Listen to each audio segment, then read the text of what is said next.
আসসালামু আলাইকুম। আশা করি সবাই ভালো আছেন। বরাবরের মতো আমি মোহাম্মদ শওকত মিয়া আপনাদের সাথে হাজির হয়ে গেছি।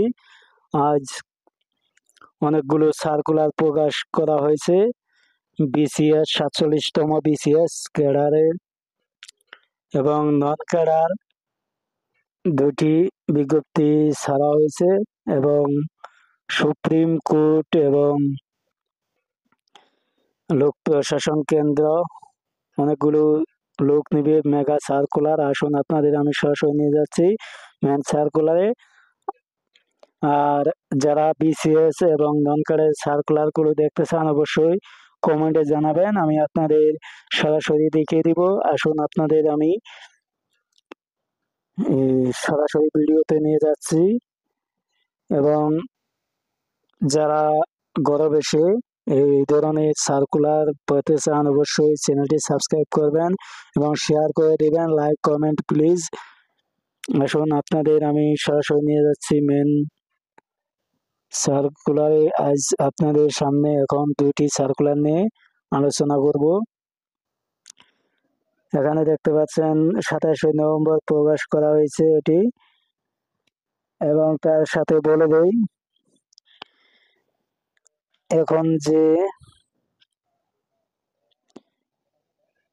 বাংলাদেশ সুপ্রিম কোর্ট হাইকোর্ট বিভাগ ঢাকা সাধারণ ও সংস্থাপনা শাখা, এখানে ইংলিশে দেওয়া আছে সুপ্রিম কোর্ট গভর্নমেন্ট বিডি নিয়োগ বিজ্ঞপ্তি নম্বর দেওয়া আছে। বাংলাদেশ সুপ্রিম কোর্ট হাইকোর্ট বিভাগের নিম্নলিখিত শূন্যপদ সমূহে অস্থায়ী ভিত্তিতে সরাসরি নিয়োগের মাধ্যমে পূরণের নিমিত্তে শর্ত সাপেক্ষে নিম্নবর্ণিত শর্ত সাপেক্ষে উক্ত পদগুলোর বিপরীতে বর্ণিত যোগ্যতা সম্পন্ন জন্মসূত্রে বাংলাদেশ নাগরিকদের নিকট হতে দরখাস্ত আহ্বান করা যাচ্ছে। পদের নাম অফিস সহকারী, ৩৫ জন, অসংখ্য লোক দিবে এখানে, এবং গ্রেড ১৬, ন্যূনতম ইন্টার পাস হতে হবে, উচ্চ মাধ্যমিক সার্টিফিকেট বা সমমানের শিক্ষাগত যোগ্যতা। ও তারপরে এখানে দেখতে পাচ্ছেন লিপি ও কম্পিউটার টাইপিং এ জ্ঞান সম্পন্ন প্রার্থীকে অগ্রাধিকার দেওয়া হবে। তারপরে এখানে দেখতে পাচ্ছেন মুদ্রাক্ষরিক তথা অফিস সহকারী ৬ জন, গ্রেড ১৬, এখানে উচ্চ মাধ্যমিক সার্টিফিকেট থাকতে হবে এবং বাংলা ইংরেজি মিনিটে ২০টি করে শব্দ লিখতে হবে। ড্রাইভার ২টি, সুইপার ৫টি। এগুলো ড্রাইভার হলো ১৬তম গ্রেড, ৮ম শ্রেণী পাস এবং লাইসেন্স থাকতে হবে। তারপরে এখানে সুইপার ৮ম শ্রেণী তথা সমমানের শিক্ষাগত যোগ্যতা এখানে দেখতে পাচ্ছেন। দরখাস্ত দাখিলের সর্বশেষ তারিখ ১৭/১২/২০২৪ তারিখে প্রার্থীর বয়স ১৮-৩২ বছর হতে হবে। বয়সের প্রমাণের ক্ষেত্রে এফিডেভিট গ্রহণযোগ্য হবে না। সরকারি, আধা সরকারি, স্বায়ত্তশাসিত কর্মরত প্রার্থীকে অবশ্যই যথাযথ কর্তৃপক্ষের সম্মতিক্রমের মাধ্যমে আবেদন করতে হবে। এ সংক্রান্ত বিভাগীয় প্রার্থীদের ক্ষেত্রে বয়স ৪০ বছর পর্যন্ত শিথিলযোগ্য। আবেদন করতে ইচ্ছুক এখানে দেখতে পাচ্ছেন সুপ্রিম কোর্ট টেলিটক, এর মাধ্যমে আপনাদের আবেদন করতে হবে। আবেদন শুরু ২ ডিসেম্বর ২০২৪ সকাল ১০টা থেকে ১৭ ডিসেম্বর ২০২৪ বিকাল ৫টা পর্যন্ত, সময় অতি অল্প। এবং কিভাবে আবেদন করতে হবে এগুলো সব এখানে দেওয়া আছে। এখানে পরীক্ষা ফি বাবদ আপনাদের ২২৩ টাকা কাটবে অফিস সহকারী এবং ড্রাইভার এবং অফিস সহকারী কাম কম্পিউটার, এবং তারপরে দেখতে পাচ্ছেন সুইপারের জন্য ১১২ টাকা কাটবে। এই ছিল আমার কাছে এখানে আপডেট। আরেকটি বিজ্ঞপ্তি আপনাদের আমি দেখিয়ে দিচ্ছি, সেটিও আপনাদের আমি এখানে যেটি কথা আগে আমি বলে দিয়েছিলাম।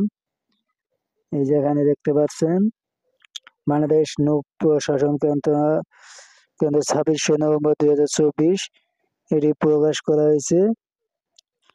কর্মী প্রশাসন শাখা বাংলাদেশ লোক প্রশাসন প্রশিক্ষণ কেন্দ্র কর্মী প্রশাসন শাখা সাভার ঢাকা bptc.com/bd বাংলাদেশ লোক প্রশাসন কেন্দ্রের সাভার ঢাকা রাজস্ব খাতভুক্ত পদসমূহ নিম্নবর্ণিত সরাসরি নিয়োগের জন্য বাংলাদেশের স্থায়ী নিয়োগ ব্যক্তির নিকট হতে টেলিটকে অনলাইনে আবেদন করা যাবে। এখানে পরিসংখ্যান 12তম গ্রেড একজন, ক্যাটালগার একজন, 60 লিপিকা কাম অপারেটর 2 জন। এখানে আপনারা এগুলো দেখে নিন এবং কোনটা কোন পদে যোগ্যতা এগুলো আপনারা দেখে নিন। আমি বলতে গেলে অনেক সময় লাগবে, আপনারা একটু জুম করে দেখে নেবেন। এরপরে দেখতে পাচ্ছেন এই যে এখানে অনেকগুলো পদ আছে। ক্যাটাগরি 22 পর্যন্ত 22 ক্যাটাগরির লোক নেবে। অফিস সহকারী বেশি নেবে, এখানে 19 জন নেবে। এবং এখানে দেখতে পাচ্ছেন আপনারা এখানে বিজ্ঞপ্তি প্রকাশের তারিখ উপযুক্ত সাধারণ কর্মী নং 459 ব্যতীত অন্যান্য ক্রমিক নং এর প্রার্থীদের সর্বোচ্চ বয়স 32 এবং 4-9 ক্রমিক এর ক্ষেত্রে বয়স সর্বোচ্চ 32। উল্লেখযোগ্য বয়সের জন্য এফিডেভিট গ্রহণযোগ্য হবে না। গ্রেডিং পদ্ধতিতে প্রকাশিত ফলাফলের ক্ষেত্রে শিক্ষা মন্ত্রণালয় 2 জুন 2009 তারিখে প্রজ্ঞাপন এত প্রথম ও দ্বিতীয় বিভাগে নির্ধারিত জিপিএ দেওয়া আছে। এসএসসি এবং সমমানের পরীক্ষা জিপিএ 3 বা উত্তরিত প্রথম বিভাগ, জিপিএ 2 থেকে 3 এর কম তৃতীয় বিভাগ। এগুলো আপনারা দেখে নিন। এখানে আবেদন শুরু হবে 1-12-2024 সকাল 10টায় এবং শেষ হবে 26-12-2024 বিকাল 5টায়।